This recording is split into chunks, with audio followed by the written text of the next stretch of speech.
My name's Rob. I'm going to talk about ADHD and neurodiversity and possibly other things if there's time. I'm just going to talk about my own personal experiences. And who am I? You don't know who I am. My name's Rob, and I've done various jobs in IT support and networks over the past 30 years. Where has 30 years gone? God knows. Based in London, currently a senior network engineer, which this job title seems to mean do anything. So I do everything for RONAP since 2012. This is actually my first presentation at a RIPE meeting. I've never done one. I've been coming for many years. Okay, I want to do a little experiment now. I looked this up on the internet, so it must be true. Apparently, only 30 to 50% of people have an internal monologue, this little voice in their head. Is it really possible that people have not got this voice in their head? So if this 30 to 50% is true, we should be able to see it in the room. So a show of hands to anyone that does have an internal voice in their head. Okay. Anybody that doesn't hear anything? So, okay, okay. Anyone that doesn't know what I'm talking about? That tells us something about the people in the room, perhaps, but I'm not sure that statistic. Can you say what percentages did you see? Because you have a different. I think most people do seem to have this internal monologue going on, and maybe a handful of people. I'll have to talk to you. Yeah, it just tells us something about people in the room. I feel like I should come out to you. I've been going to meeting conferences, things like this for 20 years. Back in the day, I had conversations in the bar and people, and sometimes it would become apparent that we might both be a friend of Dorothy. And we'd have some of the great conversations like, oh, are you like me? I found one of us. And it's great. And we end up sort of coming out to each other. But now fast forward 20 something years and it's not such a thing anymore. People sort of, most places feel a little bit more relaxed. No big deal. And I liken this to sort of coming out. I'm going to come out to you again because a couple of years ago, I actually got diagnosed with ADHD, and COVID and all that stuff, being shut up in the house and things like that, caused me to think, I'm not normal. Why does no one else seem to have the same problems that I have? Why can't I do this thing? Why can't I get this deadline done? So I actually reached out and I got some help, and it turns out, yeah, I'm one of those as well. I'm an ADHD. I have this Model B brain, apparently. You might have a Model A or a Model C, or even a couple of both. But and it wasn't good. I got the news about, yeah, you definitely have this. No doubt about that. Attention deficit hyperactivity disorder. And that didn't fill me with joy. But it was okay. Now I have to relearn how to do all of this for the past, 40 odd years of habits, and change the way that I approach things and think about things. And it's like, okay, but now I know suddenly all of this makes sense. Why this has happened to me, and now it all makes sense. I have this reason why I am like I am, and all that's happened in the past, why I didn't do it 10 years before. I don't know. But there it is. And so I've been sort of dealing with that. And I've had loads of interesting little conversations at RIPE meetings and things like that. We just get talking in the bar. And even yesterday, I was chatting to a few people, and I was like, are you like me? It's like, yeah, turns out it totally ADHD. I'm like, okay. And it's funny that we don't really seem to talk about it. But I have this little coming out experiences with people, and we chat. It's like, yeah, this is totally it. And we recognize it in each other. And what are the traits? What does it look like? This is my own personal take on it. This isn't by no means a complete list, but short attention span, the obvious one, easily distracted, very hard to settle on one task. I keep flipping from one thing to another. I've got a million tabs open. I have this sort of butterfly mind full of random things. That's not always helpful. And then the opposite of that, which is total hyperfocus, where I can't think about anything other than this thing. And that's brilliant. I'm not always focusing on the right thing. It'll be the most interesting thing or the thing I really want to do. That's not the deadline I've got to do tomorrow, or the thing I've got to get done. Doesn't always work like that. Bit of disorganization, time blindness. We're not great at deadlines. Not going to happen. I go out of the house at 8 a.m. for an appointment at 8 a.m. And I know this. Often leaving things to the last minute. I have terrible working memory. I don't remember people's names. Literally 2 seconds after you've told me your name, I've forgotten it. And you might have met me and talked to me about 10 times, and I still won't remember your name. People come up to me and go, "Oh, hi, Rob, how are you?" And I'm thinking, what's your name? I'm just terrible at it. So bad when you have all this thoughts going on in your brain, lots of distractions in there. Actually focusing on the conversation and trying to make memories is a thing. I can't remember shopping lists. I have to write things down. Last minute, when did I do these slides? Last night. I tried on the plane on the way here and it wasn't really working. I was like, and there was a whiskey thing going on maybe in the next room and it sounded fun. They're in there having a drink and a laugh and I'm in here not having fun doing the slides. I love this quote. I can do anything as long as there's a looming deadline and serious consequences. University assignments, I will get that in at 11:59, upload that assignment. Having typed thousands of words the same night, it's crazy. Fidgeting, restlessness, problems sleeping, all of that. Actually have difficulty reading. It's not a language thing. It's not dyslexia. I can read fine.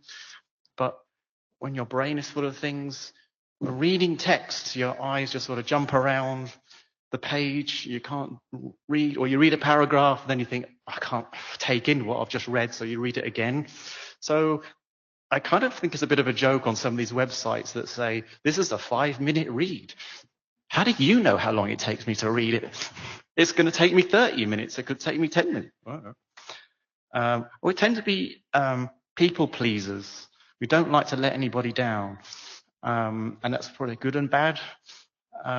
We don't say no to things. And that means I take on too much. And I go, yeah, I'll totally do that for you. And then I think about, I've got thousands of things to do. I can't, but we're people pleasers. Rejection sensitive dysphoria is a thing. And that's really big one. That's probably the suckiest thing about this, where you take things personally, you take things as a rejection, people are criticizing me, and it's very difficult to trap yourself thinking like that. I've learned how to not send ranty emails and go, but it's a constant, this is not what's happening. It's just my brain doing this thing, which is really annoying. You've probably seen this one. Let's be productive. No. Okay, a relaxing day it is. No relaxing, only guilt. This is what's going on in my life. Right? Well, there are some good things. It's not all bad.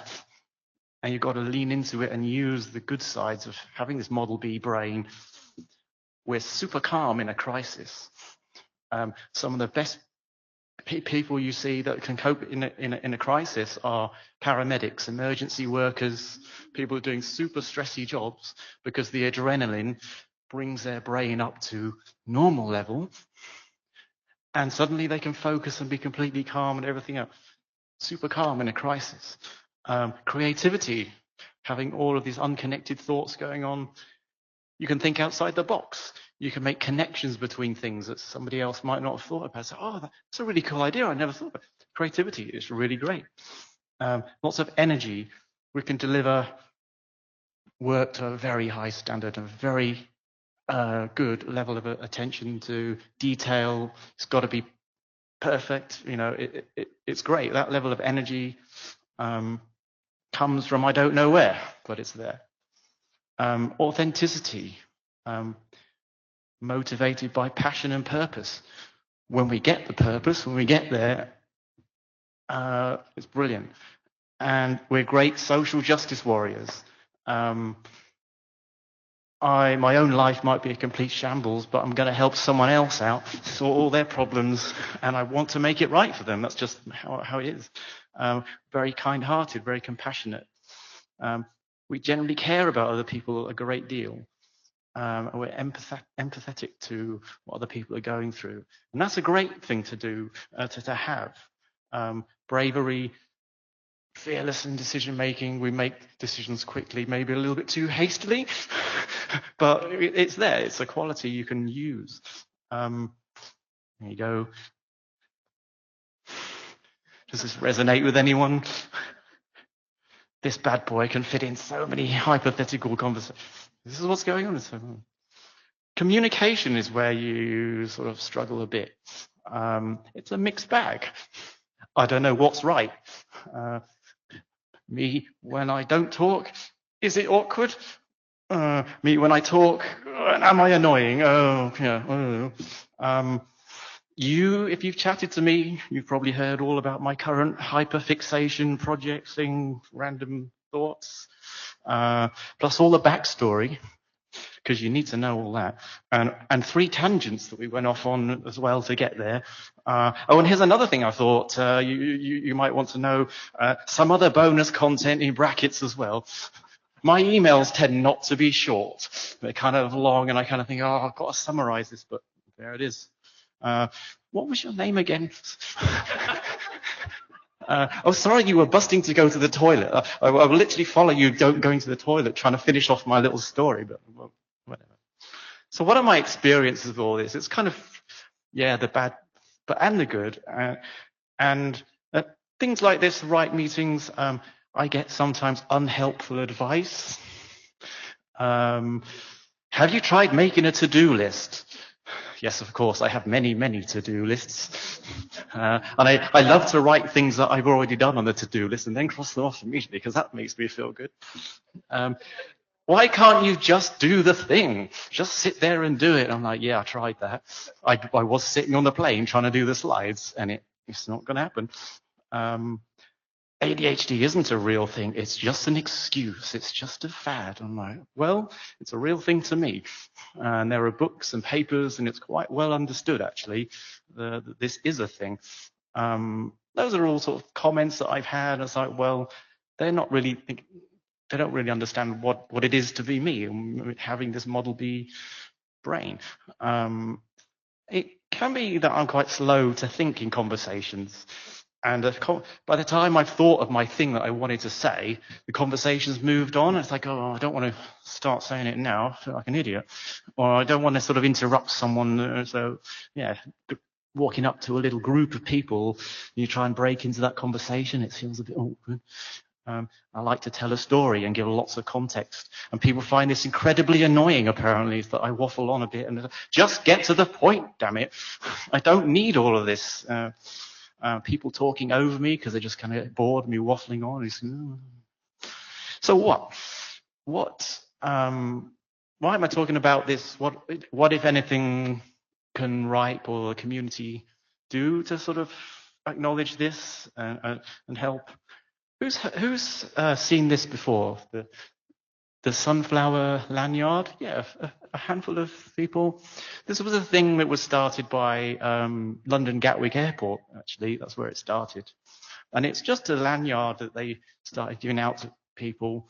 If you have a hidden disability or something like that, just a little visible thing to say, oh, I might need a bit more time. Or, you know, you can't see what's up. It's not obvious, but just a little sign that, okay, You need to think about that. And it exploded. It's everywhere now. It's in all the supermarkets. It's in all the airports, train stations. So everybody knows what this lanyard, what it means.